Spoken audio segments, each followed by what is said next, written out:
Maximum মানুহৰ budget 9-10 lakh টকা থাকে যে 9-10 লাখৰ ভিতৰত এখন ঘৰ হ'বনে নাই মানুহৰ মনত এটা ডাউট থাকে যে মই ইমানখিনি টকাত মোৰ ঘৰখন হ'বনে নাই। মই বহুত মেছেজ চাইছোঁ, হোৱাটছআপত মেছেজ চাইছোঁ, মোৰ তাত কল আহিছে। মানুহবিলাকে আইডিয়া ল'ব বিচাৰে যে এখন 9-10 লাখ টকাৰ ভিতৰত এখন আছাম টাইপ ধুনীয়া এখন ধুনীয়া এখন ঘৰ 3টা বেডৰুমৰ ঘৰ এখন কমপ্লিট হ'বনে নাই মানুহৰ মনত বহুত ডাউট। আজি বন্ধুসকল আজি আপোনালোকৰ মাজত এই ডাউটটো ক্লিয়াৰ কৰিবৰ কাৰণে মোৰ ভিডিঅ' লৈ আহিছোঁ। মোৰ আগত ভিডিঅ'বিলাক বহুত চাইছে। আজিৰ ভিডিঅ'টো অলপ বেলেগ ধৰণৰ বনাই আছোঁ যাতে আপোনালোকৰ মনত ডাউট নাথাকে যে আপোনালোকে কেনেকৈ কম বাজেটৰ ভিতৰত এখন ধুনীয়া এখন আছাম টাইপ ঘৰ আপোনালোকে বনাব পাৰিব। মেক্সিমাম কনষ্ট্ৰাকশ্যন কোম্পানীবিলাকে আপোনালোকৰ পৰা এখন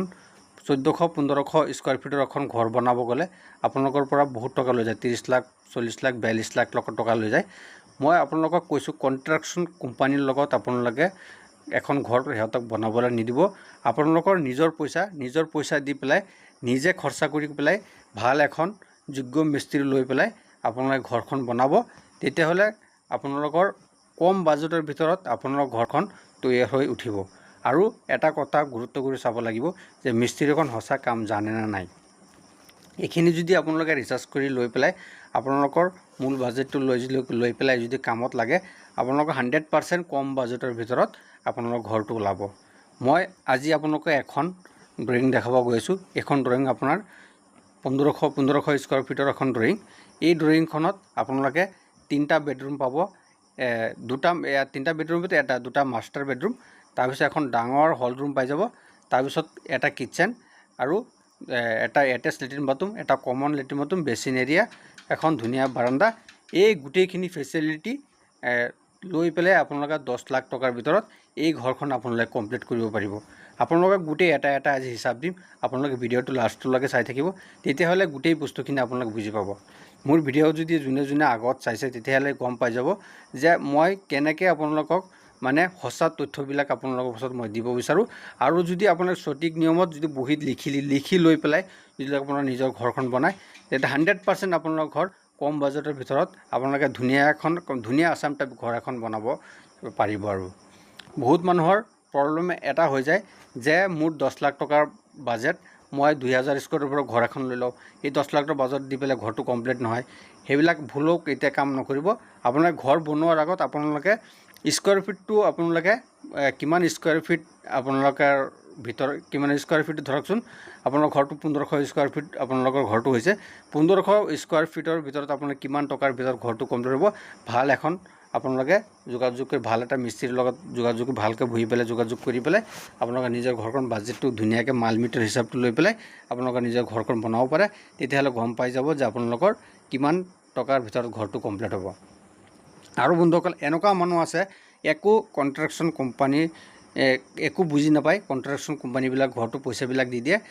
ঘৰটো সিহঁতে ইচ্ছামতে ঘৰটো বনাই দিয়ে, সিহঁতে ইচ্ছামতে পইচাটো লৈ পেলাই আপোনাৰ ঘৰটো বনাই দিয়ে। সেইটো কাৰণে আপোনালোকৰ পইচা বহুত যায়। সেইটো কাৰণে অনুৰোধ কৰি কৈছোঁ আপোনালোকে নিজৰ ঘৰটো নিজে বনাব। আপোনালোকে চাব আপোনালোকৰ য'ত 30 লাখ টকা যায় তাত 20 লাখ টকাত খৰচা কৰি আপোনালোকে নিজৰ ঘৰখন বনাব পাৰিব। এতিয়া বন্ধুসকল মোৰ যিটো 10 লাখ টকাৰ ভিতৰত মোৰ যিটো ড্ৰয়িং দেখাই আছোঁ, এই 10 লাখ টকাৰ ভিতৰত এইটো ঘৰ যদি বনায় একদম আৰামত আপোনালোকৰ 1500 স্কুৱাৰ ফিটৰ ঘৰটোত আপোনাৰ 10 লাখ টকাৰ ভিতৰত কমপ্লিট কৰিব পাৰিব। এতিয়া বলক বন্ধুসকল মই এই ঘৰখনৰ পূৰা ডিটেইলছত আপোনালোকক কৈছোঁ। এই ধৰকচোন ফাৰ্ষ্টত হ'ল ফ্ৰণ্টৰ ছাইডৰ ডিজাইনটো হ'ল এইটো যিটো এলিভেশ্যন ডিজাইন যিটো আছে মোৰ থাম্বনেইলত মই লগাই দিম। আৰু এইখন ঘৰৰ যিটো ভিতৰৰ ড্ৰয়িংটো আছে বেডৰুমৰ চাইজবিলাক আৰু বাৰান্দাখন কিমান চাইজ কি ছিষ্টেমত বস্তুবিলাক আছে গোটেইখিনি মোৰ ভিডিঅ'ত মই আপোনালোকক ধুনীয়াকৈ বুজাই দি আছোঁ। মানুহবিলাকে আচল কথা ঘৰ বনোৱাৰ আগত নিজৰ ড্ৰয়িংটো ঠিক ৰখা ভাল। এতিয়া যেনেকৈ হওক আপোনাৰ ঘৰটো যদি এনেকৈ মিস্ত্ৰীক এটা আইডিয়া দি দিয়ে যে মোৰ ঘৰখন এনেকৈ বনাম, বস্তুবিলাক এনেকৈ নহয়। যিকোনো বস্তু ছিষ্টেমেটিক যদি কৰে আপোনাৰ সঠিক নিয়মত হ'ব আৰু কম খৰচাৰ ভিতৰত আপোনালোকৰ ঘৰটো হ'ব। এতিয়া বন্ধুসকল আপোনালোকক ক'ব লৈছোঁ যি আপোনালোকৰ ড্ৰয়িংটো দেখা পাই আছে এই ড্ৰয়িংটোৰ ফ্ৰণ্টৰ ছাইডটো হ'ল এইটো। আৰু যিটো এলিভেশ্যন ডিজাইন আছে এইটো এলিভেশ্যন ডিজাইনটো ডিছক্ৰিপশ্যনত মই মোৰ থাম্বনেইলত লগাই দিম, আপোনালোকে তাৰ পৰা চাই ল'ব পাৰিব। এইটো হ'ল ফ্ৰণ্টৰ ছাইডটো আপোনালোকে দেখা পাইছে, মই জুম কৰি আপোনালোকক দেখাই আছোঁ। এইটো হ'ল ফ্ৰণ্টৰ ছাইডটো। এইটো বেক সাইডটো দেখা পালে বেক সাইড এইবিলাক স্ল্যাবৰ ডিজাইনবিলাক এনেকৈ এইটো চিষ্টেমত দিব পাৰে এইটো বেক ডোৰটো এইটো হ'ল ভেন্টিলেশ্যন আপোনাৰ লেট্ৰিন বাথৰুমৰ ভেন্টিলেশ্যন হয় মই ফাৰ্ষ্টত বেক সাইডটো দেখাই লওঁ পিছত আপোনালোকৰ ভিতৰৰ ৰুমৰ সাইজটো মই দেখাই দিম এইটো হ'ল বেক সাইডটো আজিকালি মেক্সিমাম মানুহবিলাকে আপোনাৰ স্লাইডিং খিৰিকীবিলাক পছন্দ কৰে সেইটো কাৰণে মই এই ড্ৰয়িংটোত মই স্লাইডিং খিৰিকীটো দিছোঁ যাতে আপোনালোকৰ দেখাত ভাল লাগে এইটো কাৰণে স্লাইডিং খিৰিকীবিলাক দিছোঁ এইটো হ'ল পিছত আপোনালোকে বাৰান্দাখন দেখা পালে এইটো বাৰান্দা তাৰপিছত আপোনাৰ এই যিটো এইটো ঘৰৰ আছাম টাইপ যিটো ঘৰ আছে এই ঘৰখনৰ শ্বটটো আপোনাৰ মই গোটেইখিনি শ্বটটো ঢালাই এইটো শ্বটটো কিন্তু শ্বট ঢালাই দিব লাগিব যিটো বাৰান্দাখন আছে বাৰান্দাখন শ্বট ঢালাই দিব লাগিব তাৰপিছত আপোনাৰ এইটো হ'ল মেইন ডোৰটো দেখা পালে মেইন ডোৰত সোমাই গৈ পেলাই এইটো হ'ল আপোনাৰ ডাঙৰ হল এটা দেখা পাইছে কিমান ডাঙৰ হল এই হলটোৰ সাইজটো কিমান আছে মই কৈ দিম গোটেই বেডৰুমৰ সাইজ আপোনালোকৰ কিচেনৰ সাইজ কিমান বাই কিমান ঘৰটো বহল বাই দীঘল কিমান গোটেইখিনি মই ডিটেইলছ আপোনালোকক জনাইছোঁ এই ঘৰখনৰ বন্ধুসকল মই কৈ দিওঁ এই ঘৰখনৰ আপোনাৰ বহলটো হৈছে 35 আৰু দীঘলটো হৈছে 44 তেতিয়াহ'লে আপোনাৰ 35 ইনটু 44 কিমান হয় আপোনালোকে ইনটু মাৰিলে আপোনালোক ওলাই যাব কিমান স্কোয়াৰ ফিট হয় এইটো আপোনাৰ প্ৰায় 1500 স্কোয়াৰ ফিট হৈ যায় 1500 স্কোয়াৰ ফিটৰ ঘৰ আপোনালোকে 10 লাখ টকাৰ ভিতৰত কমপ্লিট কৰিব পাৰিব আজিৰ ভিডিঅ'টো মই হেতু লৈ আহিছোঁ আৰু যদি ভিডিঅ'টোৰ জৰিয়তে কিবা এটা থাকি যায় মোৰ কন্টেক্ট নাম্বাৰটো ডিসক্ৰিপশ্যনত দিয়া থাকিব তাৰ পৰা লৈ পেলাই আপোনালোক ডাইৰেক্ট যোগাযোগ কৰি পেলাই আপোনালোকে জানিব পাৰিব বুজিব পাৰিব এতিয়া ফাৰ্ষ্টৰ বন্ধুসকল এইটো দেখা পালে এইটো হ'ল লিভিং ৰুমৰ পৰা আমি ইফালে গৈছোঁ আপোনাৰ এটা সৰু এটা কৰিডৰ দিছোঁ কৰিডৰ দি পেলাই এই সাইডত আমি মাষ্টাৰ বেডৰুম এখন দিছোঁ মাষ্টাৰ বেডৰুমৰ লগত এটাচ লেট্ৰিন বাথৰুম দেখা পাইছে এইটো এটাচ লেট্ৰিন বাথৰুম দিয়া গৈছে তাৰপিছত বন্ধুসকল এইটো সাইডে গৈ পেলাই কিচেন আৰু ডাইনিংটো আমি বেক সাইডত দিছোঁ দেখা পাইছে কিচেন আৰু এইটো হ'ল কিচেন আৰু ডাইনিংটো বেক সাইডে তাৰপিছত এইটো সাইডে আমি অলপ বেচিন থকা এৰিয়া এটা দিছোঁ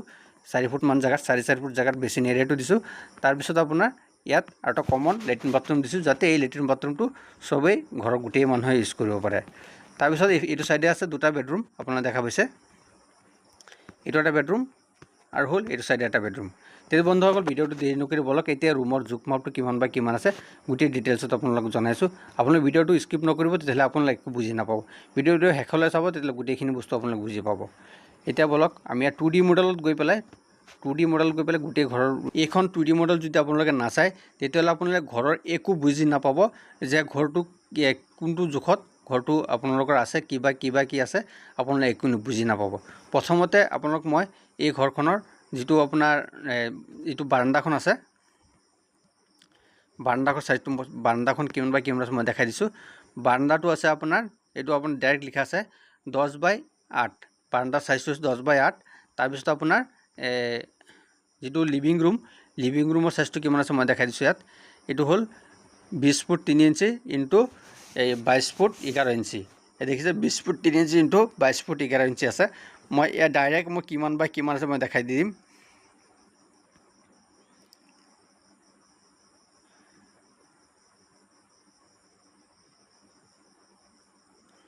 ইয়াত দেখি আছে ইয়াত আছে ডাইৰেক্ট 20 ফুট 5 ইঞ্চি আছে তাৰপিছত আপোনাৰ এইটো আছে 22 ফুট 11 ইঞ্চি ইয়াত আপোনাৰ 20 ফুট 3 ইঞ্চি যিটো দেখিছে এইটো মানে 3 ইঞ্চি কিবা এটা খেলিমেলিৰ কাৰণে হেৰি হ'ল কিন্তু আপোনালোকে আপোনাৰ ওলাব কিন্তু 20 ফুট 5 ইঞ্চি এইটো দেখা পাইছে লিভিং ৰুমৰ যিটো এৰিয়া 20 ফুট 5 ইঞ্চি আৰু হ'ল আপোনাৰ 22 ফুট 11 ইঞ্চি লিভিং ৰুমৰ এৰিয়াটো যিটো মাষ্টাৰ বেডৰুমৰ সাইজটো কিমান বাই আছে মই দেখাই দিছোঁ মাষ্টাৰ বেডৰুমৰ কিমান সাইজ কিমান বাই কিমান আছে গোটেইখিনি মই ইয়াত ডাইৰেক্ট দেখাই দিম এই যে দেখা পাইছে 14 বাই আপোনাৰ 18 ফুট 1 ইঞ্চি আছে মাষ্টাৰ বেডৰুমটো 14 বাই 18 ফুট 1 ইঞ্চি আপোনালোক গম পালে এইটো হ'ল ডাইৰেক্ট ইয়াত দেখাইছোঁ 14 বাই 18 ফুট 1 ইঞ্চি মাষ্টাৰ বেডৰুম যিটো ডাঙৰ ইয়াৰ লগত আপোনাৰ এটাচ লেট্ৰিন বাথৰুম আছে তাৰপিছত আপোনাৰ এইটো আছে আপোনাৰ 12 বাই 12.5 ফুট ইনটু 16 ফুট এইটো বেডৰুম দেখাবলৈ এইটো বেডৰুম তো নেক্সট বেডৰুমটো আছে আপোনাৰ 12 বাই 6 ইঞ্চি আৰু হ'ল আপোনাৰ 15 ফুট 12.5 ইনটু 15 এইটো বেডৰুম তাৰপিছত আপোনাৰ যিটো কিচেন আছে কিচেনৰ সাইজটো কিমান মই কৈ দিছোঁ কিচেন আৰু ডাইনিংটো একলগত আছে মই বস্তুখিনি দেখাইছোঁ কিচেনটো 17 ফুট 5 ইঞ্চি আৰু হ'ল 11 ফুট 5 ইঞ্চি এইটো আৰু ঘৰটো দীঘলটো হ'ল আপোনাৰ 44 আৰু বহলটো হৈছে আপোনাৰ 35। তেতিয়াহ'লে বন্ধুসকল ভিডিঅ'টো ভাল লাগিছিল লাইক আৰু শ্বেয়াৰ ছাবস্ক্ৰাইব কৰিব। আৰু যদি মোৰ কিবা অধিক জানিব বিচাৰে মোৰ নাম্বাৰটো ডিছক্ৰিপশ্যনত দিয়া থাকিব। এইটো ঘৰৰ বিষয়ে গোটেই ডিটেইলছত আপোনালোকে মোৰ পৰা জানিব পাৰে, বুজিব পাৰিব।